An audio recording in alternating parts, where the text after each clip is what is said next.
Hey review family, keep it tight. My name is Jay Morse, the review guy reviewing music for the love of music, and I'm back again to bring you another video, and in this one I'm going to be covering the new Mac Miller posthumous album entitled Circles. You can't really stamp on Mac Miller's legacy going forward, and even if there wasn't a posthumous album, he was still going to be remembered. His moody mixture of alternative R&B music and hip-hop, ranging on the spectrum from bubbly and energetic and brooding and dreary and understated. His low and very hushed tone was an interesting vocal style, considering how he almost sounded a bit slurred at times. This record right here, Circles, was being worked on prior to his death, and that is a very important factor in how it sounds. The industry has time and time again shown that they're willing to abuse an artist's name just for the sake of getting streams, just for the sake of getting clicks, without really having any sort of respect or admiration for the artistic merit that that specific artist had, and more so just wanting to try to cash grab their corpse. This is different though. It's well mixed, and it was actually being worked on. This isn't an XXXTentacion situation where they're just grasping vague little ideas of songs. I'm looking at you, Bad Vibes Forever, and I'm looking at you, Skins. But no, I equate this record a lot more to something similar to David Bowie's album, Blackstar. Now, in contrast, David Bowie was well aware that he was going to die. It was his swan song. He literally died just a little bit after releasing it, I'm pretty sure.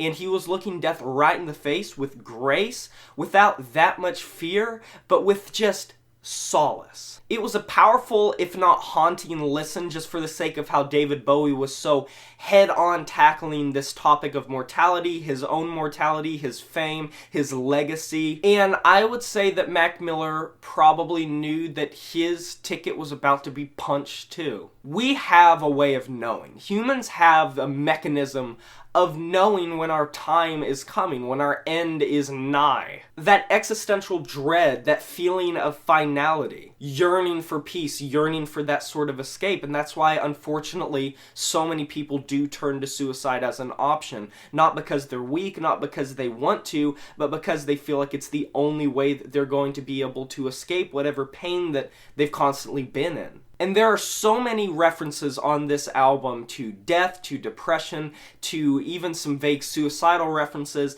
that I do think is not only Mac Miller predicting his own death, but fearing his own death. With lines like, "Well, I'm way too young to be getting old." This album is handled so tastefully, and it feels like a celebration of the artist in question. It doesn't feel half-baked. These feel like actual instrumentals that Mac Miller would have jumped on years ago. His vocals are properly mixed. They're not just ideas. He's really giving his all, or gave his all, to the tracks that he was working on.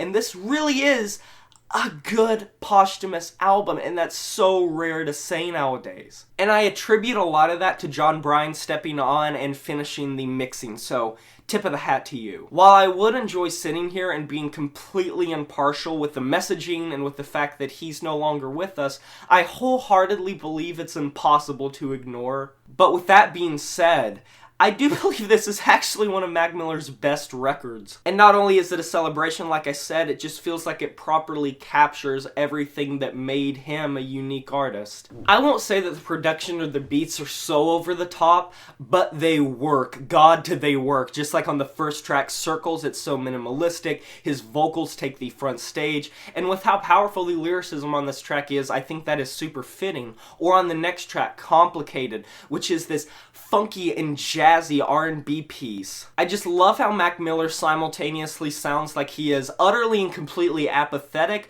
but also pretty hopeful. His vocal style is somewhat understated, to say the absolute least, but I would also say underestimated. The way he'll creatively slur at times, the way that he will do notes in his lower range, do just work so well in a way that I don't hear a lot of from a lot of artists nowadays. Good News is one of the best tracks on the record, bar none, and I feel like that's kind of already known at this point. Once again, like Circles, the minimalist beat carries it along in a way that is just very ho-hum, but it does give it this melancholic atmosphere that just drifts along lazily. Basically, this is the musical equivalent of going down the lazy river. And this track made Anthony Fantano cry If that's not saying something, he hasn't even been the largest Mac Miller fan. And speaking of beauty and atmosphere, Mac Miller really does showcase his vocal abilities on the track I Can See. I love this instrumentation on this track. It is so deep purple. But the next track, Everybody, has these subtle pianos.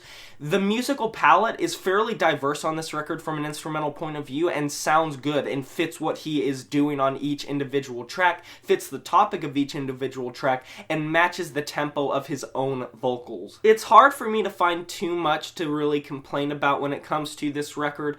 It's strong. It is an extremely strong release, and I mean that. I really do mean that. This is actually one of my favorite Mac Miller albums because even I am not that big of a fan of him, but this just feels like this really great celebration of an artist's life. Overall, I think it's a beautiful send-off, and it should be the closing of the book. I don't think that there needs to be more chapters. It works not only as a magnificent send-off, a gorgeous curtain call, but a good album.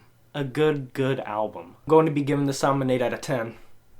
And that's a wrap. Have you heard this new Mac Miller album, Circles? If you have, let me know in the comment section below what you thought about it. I would love to discuss the record with you. Stay for the end screen and links and videos that you might be interested in. Like this video if you enjoyed it. And smash that notification bell to be notified of my future uploads. You know who it is. My name is J Morse 3V Guy, and I'm signing off saying farewell.